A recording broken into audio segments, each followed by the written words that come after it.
சமுத்திரக்கனி இந்த தேர்ந்தெடுத்த பொழுது பார்த்தேன். ரைட்டர் அப்படின்ற ஒரு படத்தின் மூலமாக ஒரு இயக்குனர், வெள்ளை யானை, சங்கத்தமிழன், இதெல்லாம் பாருங்கள் எந்த அளவுக்கு கலெக்ட் ஆச்சுன்னு தெரியாது.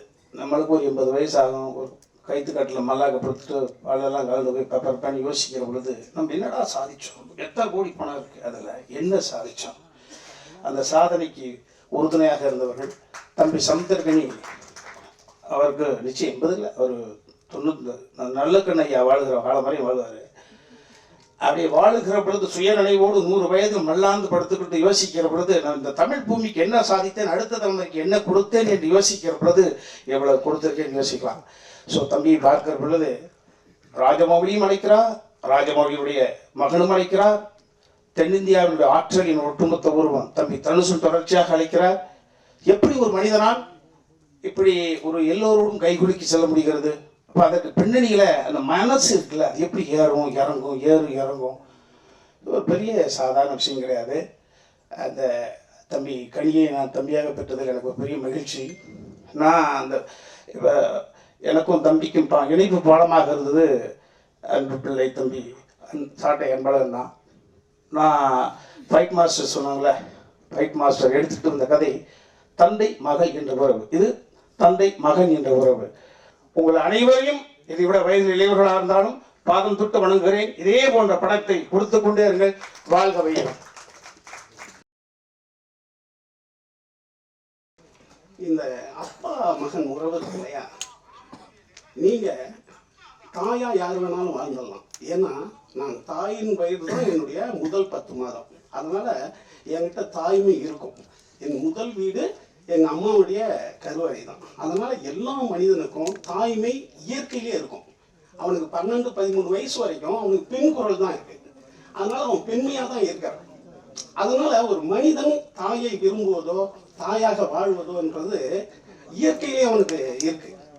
ஆனால் ஒரு தந்தையாக மாறுறது இருக்கு இல்லைங்களா, அது மாபெரும் தவம். அவ்வளோ சீக்கிரம் நீங்கள் அந்த கருணையான இடத்த நீங்கள் அடையிறதுங்கிறது மிகப்பெரிய ஒரு தவம். குறிப்பாக உங்க முகம் 40 வயசு பிறகு உங்க தந்தை முகமா மாறும். இப்ப நான் தான் என்னுடைய அம்மா முகம் உள்ளவன். சின்ன வயசுல என்ன சின்ன வயசுல எங்க போனாலும் அமிர்தவள்ளி பையனான்னு தான் கேட்பாங்க. ஏன்னா என் முகம் எங்க அம்மா முகமா தான் இருந்தது. அந்த 40 வயது போக போக என்ன வடிவேல் பையனான்னு கேட்க ஆரம்பிச்சிட்டாங்க. அப்ப அந்த 40 வயது பிறகு தந்தை முகம் மாறும் பாருங்க உங்களுக்கு, அது மாபெரும் ஒரு சொல்ல முடியாத ஒரு இது. அப்ப நீங்க சோஷல் சொல்ற மாதிரி ஒரு மனிதனுக்கு பெண்மை கலக்கும் போது அவன் தந்தையா மாற முடியும். அது வரைக்கும் தந்தையா தான் இருப்பான். அவனுக்கு பெண்மை கலக்கும், அன்பு சேரும் போது அவன் தந்தையா மாறுவான், முழு தந்தையா மாறுவான். தந்தையனுடைய மிகச்சிறந்த விஷயம் என்னன்னா, எல்லா தந்தையும் தன் மகனிடம் தோக்கணும்னு நினைப்பான். இந்த உலகத்தில் வேற எந்த கேரக்டராலையும் அது முடியாது. எல்லா தந்தையும் தன் மகனிடம் தோக்கிறதுக்கு ஆசைப்படுவான். அப்ப ஒரு தந்தையினுடைய மனது என்பது ஒரு கடவுளினுடைய மனது. அந்த கடவுள் மாதிரி நீங்கள் வாழணும்னா ஒரு முழு தந்தையாகணும். அடுத்து இந்த படம் மாபெரும் வெற்றியிடம். புது டைரக்டர் தன்ராஜ். ஸோ இந்த ராமம் ராகவும் படத்தில் நான் ஒரு பாடலாசிரியராக இணைந்திருக்கிறேன். ரொம்ப ரொம்ப சந்தோஷம். முதல்ல இந்த வாய்ப்பை எனக்கு கொடுத்ததுக்கு தன்ராஜ் சாருக்கு ரொம்ப ரொம்ப நன்றி. தன்ராஜ் சாரை பார்க்கும்போது எனக்கு முதல் முறையாக அவரை அவருடைய தோற்றம் பார்க்கும்போது எனக்கு என்ன பார்த்த மாதிரி தான் இருந்துச்சு. அப்படி ஒரு அன்பான மனிதர். இந்த மனிதரை எனக்கு அறிமுகப்படுத்தி வச்ச தம்பி குணாவுக்கு என்னுடைய நன்றியை இந்த நேரத்தில் சொல்லிக்கிறேன். அண்டு இந்த மேடையில் சமுத்திரக்கனியான இருக்கிற மேடையில் நான் ஒரு விஷயத்தை ஷேர் பண்ணிக்கணும் ரொம்ப நாளாக வெயிட் பண்ணேன். அண்ணன் ஒரு 3 நிமிஷம் 2 நிமிஷம் எடுத்துக்கிறேன். ஏன்னா அப்படின்னா சமுத்திராணி அண்ணா இப்போ எல்லாருக்கும் பார்த்தீங்கன்னா ஒரு ஆசை இருக்கும், யாரை மாதிரி ஆகணும், சூப்பர் ஸ்டார் மாதிரி ஆகணும், சூப்பர் ஆக்டர் மாதிரி ஆகணும், தளபதி மாதிரி ஆகணும், தலை மாதிரி ஆகணும். ஆனால் எனக்கு லிட்டரலாக சினிமாவுக்கு வந்த பிறகு நான் யார் மாதிரி ஆகணும் அப்படின்னு எனக்கு ஒரு எண்ணம் இருந்துச்சுன்னா சமுத்திரக்கனி அண்ணன் மாதிரி ஆகணும் அப்படின்னு எனக்கு ஒரு எண்ணம் இருந்தது. டைரக்டராகவோ நடிகராகவோ எல்லா இடத்துலையும் அப்படி ஒரு எண்ணம் இருந்தது. இதுக்கு முன்னாடி எம்ஜிஆர் மகன் படத்தில் அண்ணன் இருந்தார், நான் பாட்டு எழுதின படத்தில். அப்புறம் சைரன் படத்துலையும் அண்ணன் இருந்தார். ஆனால் இந்த படத்தில் தான் எனக்கு அண்ணனுக்கு பாட்டு எழுதுறதுக்கான வாய்ப்பு கிடைச்சிருக்கு. ரொம்ப ரொம்ப சந்தோஷம் அண்ணன். ரொம்ப அழகாக இருக்கும். வாழ்வின் வாசம் போகுதே வானம் துண்டாய் ஆகுதேன்னு அழகான பாடல் வரிகளோட இந்த வருது இருக்கும். Now I'm very happy and I'm blessed that we are bringing to the audience. I feel everyone will realize what is an importance between the father and son bonding, and everyone will remember their father. And definitely this film make you too emotional, and definitely you will call your father, call your appa and say, Appa, I miss you. So thank you everyone, and please do watch and support on Feb 21. We are coming in theaters. Thank you everyone in this journey who supported us. Thank you. எனக்கு ரொம்ப சந்தோஷம் ஆயிட்டு இருக்கீங்க. நம்ம படம் 24th February release பண்றீங்க. Sorry 21st release பண்றீங்க. Please தியேட்டர்ஸ்க்கு வந்து watch and do support us and love you all. Tamil audience, thank you so much. Ramam ராகவம் 21st February release ஆகிட்டு இருக்கு. உங்களுக்கு எல்லாருக்கும் தெரியும் இது அப்பா மகனோட ஒரு ஸ்டோரி. ஆனால் எனக்கு மட்டும் ஏதோ ஒரு ஆர்டிஸ்டாக வந்தோம், நடித்தோ, பணம் வாங்கினோம், போனோன்றது கிடையாதுங்க. என் நெஞ்சுக்கு ரொம்பவே கிட்டே இருக்கிற ஒரு படம். எல்லா படத்துலேயும் அம்மாவுக்கு அவ்வளோ இம்பார்ட்டன்ஸ் இருக்காது. ஆனால் இந்த படத்தில் நம்ம டைரக்டர் தன்ராஜ் அவங்க ஒரு பேச்சு சொன்னாங்க, எனக்கு ஒரு அம்மா கிடச்சிருக்குன்ட்டு. அதே மாதிரி எனக்கு ஒரு பையன் கிடச்சிருக்காங்க. ஸோ இந்த படத்தில் எனக்கு அவ்வளோ நல்லா நடிக்க வச்சுருக்காங்க. ஒரு ஆக்டர் டைரக்டர்னால தான் ஆக முடியும். ஸோ எல்லா டைரக்டர்ஸ்க்கும் ரொம்ப தேங்க்ஸ். அப்பா பையன் பாசத்தை விட்டுன விளம்பரம் வேலையில்லா பட்டதா இருந்து இன்னைக்கு வந்து டான்ல இருந்து அப்பால இருந்து அந்த வரிசையில் நிச்சயமா சொல்றேன், இந்த படம் வெற்றி படம் அமையும் அமையும் அமையும். வாழ்த்துக்கள். இந்த டீமுக்கு என்னுடைய வாழ்த்துக்கள். நன்றி, வணக்கம். இந்த படம் ராமம் ராகவம் அது தெரிஞ்சுது, பார்த்தேன்.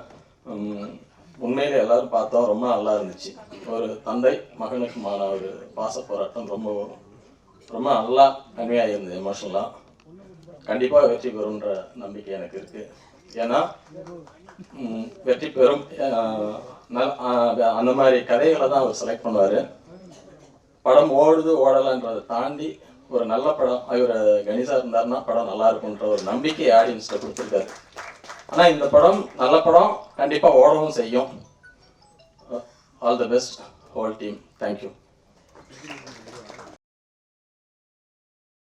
ராமம் ராகவம் பார்க்குறப்ப எல்லாருமே அவங்க அப்பாவை வந்து கனெக்ட் பண்ணிக்குவாங்க. நான் வந்து இந்த ட்ரெய்லர் இப்போ தான் பார்த்தேன். பார்த்தோன்னா வந்து அப்பா வந்துட்டு ஒரு நிமிஷம் சடனாக முன்னாடி வந்துட்டு போனாரு. இதுவே இந்த படத்துக்கு கிடைச்ச மிகப்பெரிய வெற்றி. ஒவ்வொரு அப்பாக்களும் வந்துட்டு போவாங்க. அப்படி ஒரு குடும்ப ஒரு உணர்வை இந்த படம் ஏற்படுத்தியிருக்குது. எல்லா சினிமா விழாக்களையும் குடும்ப விழாவாக மாற்றுறது அண்ணனோட படங்கள் மட்டும்தான் நினைக்கிறேன். இந்த படம் மிகப்பெரிய வெற்றி பெறும் நினைக்கிறேன். தேங்க்யூ. மிகப்பெரிய ஒரு மென்மையான படத்தை எடுக்கக்கூடிய ஒரு அற்புதமான இயக்குனர் அப்படின்னு சொல்றவருக்கு ஒரு பேர் எடுத்து கொடுத்தது அண்ணன் கனியண்ணன் தான். அவங்களுக்கு இன்னொரு விஷயம் என்னன்னா, இப்போ ஒரு படமும் ஒரு சில டைரக்டருங்க வந்து பார்த்தீங்கன்னா நிறைய படங்கள் ஒரு 10 படங்கள் பண்ணதுக்கப்புறம் ஹீரோ பெரிய ஆள் ஆயிடுவாங்க. ஹீரோ பெரிய ஆள் ஆனதுக்கப்புறம் அந்த டைரக்டர்லாம் மறந்துடுவாங்க. யாரும் கூப்பிட கிடையாது, ஒரு பேசுறது கிடையாது, நிறைய பேர் ஃபோன் பிக்கப் பண்ணுறது கிடையாது. அந்த மாதிரிலாம் இருக்கிற ஒரு காலகட்டத்தில் இத்தனை படங்கள் பண்ண அத்தனை டைரக்டரும் இன்னைக்கு வரைக்கும் கரெக்டாக லைனில் வச்சு ஃபோன் பண்ணி கூப்பிட்டு வந்திருக்காரு. இதுக்கே என்னோட மனமார்ந்த வாழ்த்துக்கள். அண்ணன் சொன்ன மாதிரி அவர் ஒரு பெரிய நல்ல மனிதர். திரும்ப திரும்ப அதை நான் சொல்ல வேண்டியதில்லை, ஏன்னா இங்கே இருக்கிற அத்தனை பேருக்கும் தெரியும். அவர் மட்டும் இல்லை, அவர் குடும்பத்தாரும் இன்னும் நல்லா வாழணும். ராமம் ராகவம் மிகப்பெரிய வெற்றி அடையணும். என்னோட மனமார்ந்த வாழ்த்துக்கள். சமுத்திரகனி என்ன இல்லாம ஒரு படம் பார்க்கவே முடியாது. ஏன்னா அது டைட்டிலுமே வச்சாங்க ஒரு படம் நடிச்சாரு. எல்லா படத்துலயும் அப்பாவா அவர் நடிச்ச படங்கள் எதுவுமே வந்து எப்படி சொல்றது, நம்ம மனசுல வெற்றி தோல்வியை தாண்டி அது மனசுல அவ்வளோ ஒரு இதை கொண்டு போய் சேர்க்கும். அந்த மாதிரி இந்த படம் வந்து வெற்றியாகவும் இந்த படத்துல நடிச்ச எல்லாருக்குமே இந்த படம் வந்து ஒரு பெரிய லைஃபை கொடுக்கும் அப்படின்றத நம்புறேன். அண்ட் கனியண்ணா ரீசெண்டாக இப்போ சொன்னாங்க ஒரு இதில் ஃபங்க்ஷனில், நேற்று கூட ஒரு ஃபங்க்ஷனில் சொன்னாங்க, நிறைய பேருக்கு அவர் வந்து வாய்ப்பு கொடுக்குறாரு, அவர் வந்து தூக்கி விடுறாங்க ஒவ்வொருத்தரையும். அவர் ஒரு படம் கமிட் பண்ணுறாங்கன்னா அந்த டைரக்டரையும் அந்த டீமையும் வந்து அவர் என்ன கஷ்டப்பட்டு இந்த இடத்துக்கு வந்திருக்காரோ அந்த மாதிரி அவங்களையும் வந்து அந்த இடத்துக்கு கொண்டு போகணும் அப்படின்றதுல வந்து எல்லாரையும் வந்து அதை அரவணைச்சு பண்ணிட்டு இருக்காங்க அப்படின்னு சொன்னாங்க. இந்த மாதிரி ஒவ்வொரு வாட்டியும் எல்லாரையும் இந்த மாதிரி கொண்டு போய் சேர்க்கணும்னு கடவுளை வேண்டிக்கிறேன். உங்களுக்கு நல்ல ஆயுளை கொடுக்கணும்னா. Thank you sir. இங்கே வந்த எல்லா டைரக்டருக்கு நன்றி சார். வை பிகாஸ் நான் கூட கனன் படத்துக்கு டைரக்ஷன் பண்ணப்போ நீங்கள் கூட பண்ணாங்க. அந்த மாதிரி இந்த ராமம் ராகம் படம்ல உங்கள் ரெஸ்பெக்ட் எல்லாம் அப்படியே இருக்கும் சார். கண்டிப்பாக அது மட்டும் நான் சொல்கிறேன் சார். இப்போ வரைக்கும் அப்பாவா ஒரு 21 படம் பண்ணாங்கன்னு சொன்னாங்க. ஏமோ அந்த கடவுள் எனக்கு கொடுத்தாங்க, அந்த டேட்டே வந்துச்சு 21. அப்புறம் எங்கள் producer Prithvi, thank you so much. கண்டிப்பாக இந்த படத்துக்கு எனக்கு ஒரு நல்ல பண்ணா, ஒரு புது டைரக்டர் நல்ல பண்ணான்னு வரும். I am very happy. இந்த லோகோ இப்போ எல்லாரும் கேட்டாங்க எந்த லோகோவில் அந்த ரெட் கலர் வந்தப்போ, red colour is son and father blood relation colour. That's why I put it at red. Then faces, அப்பா ஷாடோ தானே son, that's why the 2 faces. That sign, அது அப்பா சந்தகம் தானே பையன், அதுக்காக சந்தகம். அதான் இந்த ராமம் ராகம் வச்சுக்கிட்டோம். இந்த படத்தை 21st ரிலீஸ் ஆகுது ஃபெப். சமுத்திரக்கனி அண்ணா மாதிரி அப்பா எல்லா வீட்டிலும் இருக்கணும், இருப்பாங்க. பட் இந்த ராகவா எந்த வீட்டில் கூட இருக்கக்கூடாது. அதான் இந்த படம். Thank you my music director Arun, every one. இன்னும் மோக்ஷா, தேங்க்ஸ் அம்மா, தேங்க்யூ. ராமம் ராகவம் இந்த படம் பண்ணுறதுக்கு ரொம்ப ஒரு முக்கியமான காரணம் கனியண்ணன். கனியண்ணனோட நடிப்பை பார்த்து எத்தனையோ படங்களை பார்த்து இம்ப்ரெக்ட் ஆகிக்கிறேன். அவரோட வேலையில்லா பட்டதாரி படத்தை நான் கோயம்புத்தூர் ஏரியா டிஸ்ட்ரிபியூஷன் பண்ணிக்கிறேன். அப்பாவை பிடிக்காதவன் யாரும் இருக்க மாட்டேது. நானும் அப்பாவை இழந்துவேன். அப்பாவோட உணர்வுகளை இன்ன வரைக்கும் நேசிச்சுட்டு இருக்கிறேன். அவரோட அப்பா படத்தை வாங்கணும்னு ரொம்ப ஆசைப்பட்டேன். அது வாய்ப்பு கிடைக்கல. ஆனால் அதே மாதிரி ஒரு உணவுபூர்வமிக்க ஒரு ராமம் ராகம் படத்தை பண்ணதில் பெருமை மிக்க சந்தோஷப்படுறேன்.